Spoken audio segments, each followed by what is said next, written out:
ሶቨርኒቲ ዳይናሚክ ነው። ሶቨርኒቲ በዘመን መካከል ቋሚ አጫዋች ኖሮት አያውቅም።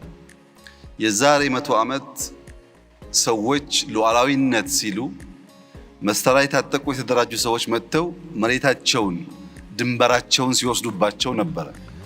አሁን ከሌላ ኮንቲነንት ተደራጅቶ ወቅቱ መሬት የሚወስደው የለም። ያ ሶቨርኒቲ ያለፈበት። ቀጥሎ የመጣው እንደምታስታውሰው በቀዝቃዛው ጦርነት ጊዜ የአይዲዮሎጂ ወረራ ነበረ።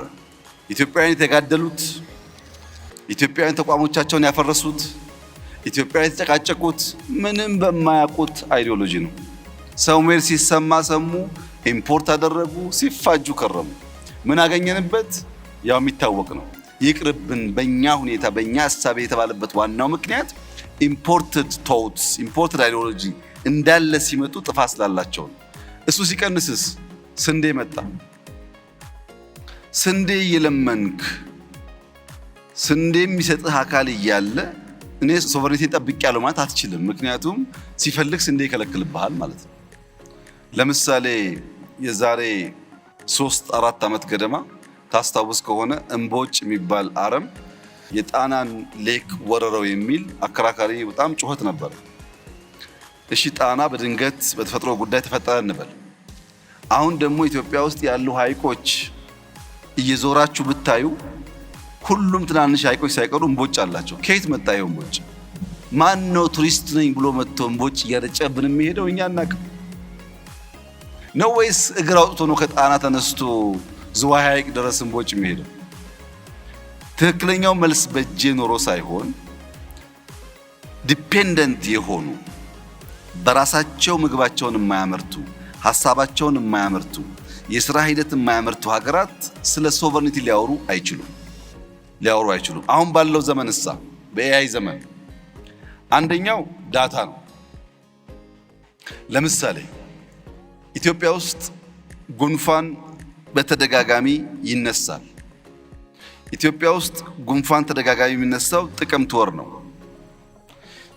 ኢትዮጵያ ውስጥ ጉንፋን ተደጋጋሚ የሚነሳው በማዕከላዊ ኢትዮጵያ ነው። ኢትዮጵያ ውስጥ ጉንፋን ተደጋጋሚ የሚነሳው በወንዶች ላይ ነው።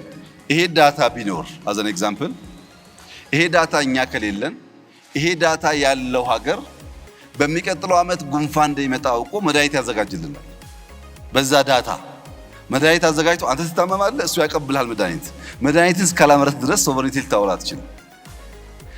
ዳታን መቆጣጠር፣ ዳታን ከአንተ ፍቃድና ፍላጎት ውጭ ሌሎች አክሰስ እንዳያደርጉ ማድረግ ማለት ልክ ካሽ ሀብት ወይም የውሃ ሀብት የወርቅ ሀብት እንደመከላከል ማለት ነው። ሌትስ ሴይ አሁን ዳታውን በክላውድ ቅድም እንሰራለን ስላላችሁ ገነባችሁት ብለን ደግሞ እናስብ። ዳታ ሴንተር ገንብታችሁ ዳታችን እንቆጣጠራለን ደግሞ ይባል። ቀጥሎ ደግሞ የቺፕስ ጉዳይ ይመጣል። ዳታ ሴንተሩ የሚገነባበት ቺፕስ አልሰጥህም ይልሃል። የሁሉ ቺፕስ የሁሉ ቴክኖሎጂ ኢንፑት አፍሪካ ሆና እያለች አፍሪካ ሁሉንም ቺፕስ ከውጭ የምታመጣ ከሆነ ስንዴ ብታመርትም በቺፕስ ደግሞ ነገር ትያዛለች። እና ሶቨርኒቲ ዳይናሚክ ነው። በየዘመኑ ካለ ጉዳይ ጋር እያደገ ነው። ለምሳሌ አሁን ፋይዳን ውሰድ። ፋይዳ ሲስተም 30 ሚሊዮን ሰው ደርሰናል አለ። 30 ሚሊዮን ማለት አፍሪካ ውስጥ ከግማሽ በላይ የአፍሪካ ሀገራት 30 ሚሊዮን ፖፑሌሽን የላቸው። በአፍሪካ ሀገራት ሳይ ብትወስድ ሙሉ 100% ፖፑሌሽኖቻቸውን በፋይዳ አሳስበዋል ማለት ነው። ፋይዳን ነዮዳይ ስለሰሩት ዛሬ ለዛምቢያ ማርኬት ለማቅረብ ለተለያዩ አፍሪካ ሀገር ለማቅረብ ድርድር ላይ ናቸው። ለምን? ቴክኖሎጂ ኦውን ስላደረገ። ቅድም ክቡር አቶ ቴዎድሮስ ምህረት ጋር እናወራ ነበረ። የፍርድ ቤት ስርዓታቸውን ኦቶሜት ስላደረጉ 2-3 የአፍሪካ ሀገራት መጥተው የእነሱን ሲስተም መግዛት ጥያቄ እያቀረቡ ነው። በሞባይል መኒ በቴሌብር በቅርቡ የኢትዮ ቴሌኮም ሲኦ ካሜሮን ነበሩ እንደምታስታውሰው። የእኛ ሞባይል መኒ እዛ ሊሸጡ የተነጋገሩ ነው ያሉት። በፋይዳ በፔሜንት ሲስተም መሶብ በርካታ ሀገሮች እየጠየቁ ያሉበት ዋናው ምክንያት ምንድን ነው? አፍሪካ ውስጥ ጥቂት ሀገራት እኔም አንተም የምናውቃቸው ሀገራት ሲስተሞቻቸውን ከሌላ ዓለም አመተው ተጠቅመው እነዚያ ሀገራት ጋር እሰጣ ገባ ውስጥ ሲገቡ የፍርድ ቤት ሲስተም የተዘጋበት ሀገር አለ። የፔመንት ሲስተም የተዘጋበት ሀገር አለ። የሜዲካል ሲስተም የተዘጋበት ሀገር አለ። ከውጭ ስናመጣ ሲስተሙን በርቀት ይዘጉብንና እንቅስቃሴ ስለሚያግቱን አፍሪካ ውስጥ አቅም ካለ የአፍሪካን አቅም መጠቀም ይሻላል የሚል እሳቤ አሁን በጣም በርካታ ሀገራት ውስጥ እየተፈጠረ ነው ያለው። ታዲያ ችግሩ ምንድን ነው? የኢትዮጵያ አርቲፊሻል ኢንተለጀንስ ተቋም፣ ኢንሳ፣ የፋይዳ ተቋም፣ ሌሎችም ተቋማት ማሰብ ያለባቸው ጉዳይ በሀገር ውስጥ እኛ የለመድነው ካልቸር ማከላከል ነው። ፕራይቬት ሴክተር የሚያሳትፍ አይደለም።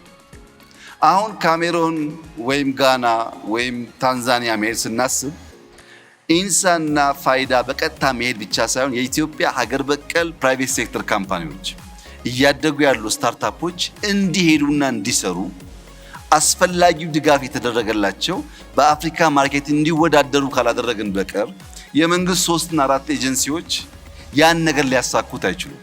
እኛ ማሰብ ያለብን ነገር የፕራይቬት ኩባንያ ሆኖ ኢትዮጵያዊ ኩባንያ ሆኖ 5 ቢሊዮን ብር ቢያተርፍ ምንም ችግር የለውም። የኛ ኩባንያ እስከሆነ ድረስ የግድ ኢንሳ መሆን የለበትም፣ የግድ ኤአይ መሆን የለበትም። ፕራይቬት ሴክተር ኢትዮጵያዊ ተቋማት የኛን ቴክኒካል ድጋፍ፣ ፋይናንሻል ድጋፍ፣ የማርኬት አክሰስ ድጋፍ እያገኙ በአፍሪካ ማርኬት ውስጥ ስራ እንዲሰሩ ካደረግናቸው በዛ ልክ ዳታ እናገኛለን፣ ልምድ እናገኛለን፣ ገንዘብ እናገኛለን። በለጠ ሰራውና ኤአይ ሰራው ወይም ኤክስ ኩባንያ ሰራው በኢትዮጵያ ደረጃ በማክሮ ሌቭል ሲታይ ለውጥ የለውም።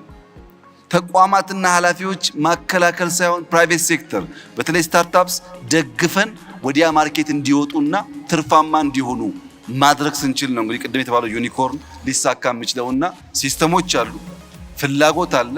ፕራይቬት ሴክተር ማሳተፍን ታሳቢ ካደረግን በተሟላ ሁኔታ የዳታ ሶቨርኒቲ ብቻ ሳይሆን የሌላንም አክሰስ የማድረግ አቅማችን እያደገ ይሄዳል ማለት ነው።